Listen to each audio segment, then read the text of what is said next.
தாவேகாவுக்கு நாங்கள் ஆதரவு தந்தது ஆட்சி அமைப்பதற்காக மட்டும்தான். இப்போ கூட நாங்கள் ஏன் கடைசியாக இப்போ மறுபடியும் நான் சொல்கிறேன், ஏன் கடைசியாக நாங்கள் இந்த மினிஸ்ட்ரியில் சேரதுன்னு முடிவு எடுத்துக்கிட்டோம்னா, அவங்களுக்கு ஒரு டவுட் என்னன்னா, இடதுசாரிகளும் வெளியே நிற்கிறாங்க, திருமாவளவனும் வெளியே நின்னாக்க எந்த நேரத்திலையும் நமக்கு பிரச்சனை. திடீர்னு அவங்க ஆதரவு திரும்ப பெறுனா என்ன பண்ணுறது? ஏன்னா திருமாவளவன் கூட்டணியில் ஆதரவு தந்துக்கிட்டே நாங்கள் திமுக கூட்டணின்னு சொல்கிறாரு. இப்போ பிரியன் சொல்கிறாரு, திருமாவை பார்த்தா எனக்கு சிரிப்பு தான் வருது அப்படின்னாரு. ஏன் அது அப்படி ஒரு நிலைப்பாடு எடுக்கக்கூடாதா? நாங்கள் வெறுமனா ஆதரவு தெரிவிக்கிறோம், நாங்கள் எங்களை டிட்டாச்சாக இருக்கிறோம். ஏன் டிட்டாச்சாக இருக்கக்கூடாதா?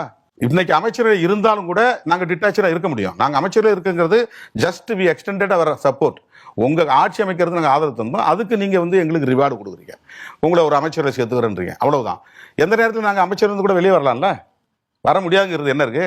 மினிஸ்ட்ரியில் சேர்ந்துட்டோங்கிறதுனாலே நாங்கள் அந்த கூட்டணியில் சேர்ந்துட்டோன்னு அர்த்தம் கிடையாது. இன்னும் தாவேகாவும் விடுதலை சிறுத்தைகளும் கூட்டணியை உருவாக்கி கொள்ளவில்லை. அதை முதல்ல புரிஞ்சுங்க. இதுதான் உண்மை.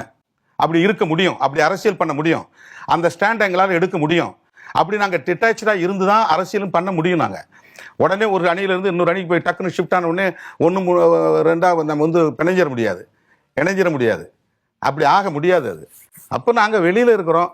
ஒரு கட்டத்தில் அவங்க இவங்க வெளியே இருந்தால் நமக்கு ஆபத்து, எப்போ வேணாலும் இவங்க திடீர்னு விட்ரா பண்ணிடுவாங்க. உள்ளே வந்துட்டாங்கன்னா திருமாவளவனே உள்ளே வந்துட்டா இன்னும் பிரச்சனை இல்லாமல் போயிடும் அப்படின்னு அவங்க முயற்சி எடுக்கிறாங்க. ஏன்னா திருமாவளவன் உள்ளே போகலை, சரி வன்னியரசு உள்ளே வந்துட்டார் சேஃப்னு நினைக்கிறாங்க. அது சேஃப்னு சொல்ல முடியாது. ஏன்னா நாளைக்கு நாங்கள் கூப்பிட்டு வேண்டாம்ப்பா நம்ம அமைச்சர் இருக்க வேண்டாம், நம்ம வெளியே வரலாம் அப்படின்னு கூட எங்களுக்கு அந்த சுதந்திரம் இருக்குது, அந்த ரைட் இருக்குது, அந்த அதிகாரம் இருக்கு. அப்போ அதனால் இன்னும் கூட நம்ம அதை சொல்ல முடியும், நாங்கள் அந்த கூட்டணியில் இல்லைன்னு சொல்ல முடியும். நீங்கள் கட்சி நடத்தினா தான் உங்களுக்கு தெரியும். கட்சி நடத்தி பாருங்க. நீங்கள் ஒரு ஜேர்னலிஸ்டாக இருந்து பேசக்கூடாது. ஒரு கட்சியை உருவாக்கி கட்சியை நடத்தும் போது தான் அந்த டிப்ளமசிலாம் தேவைப்படும்.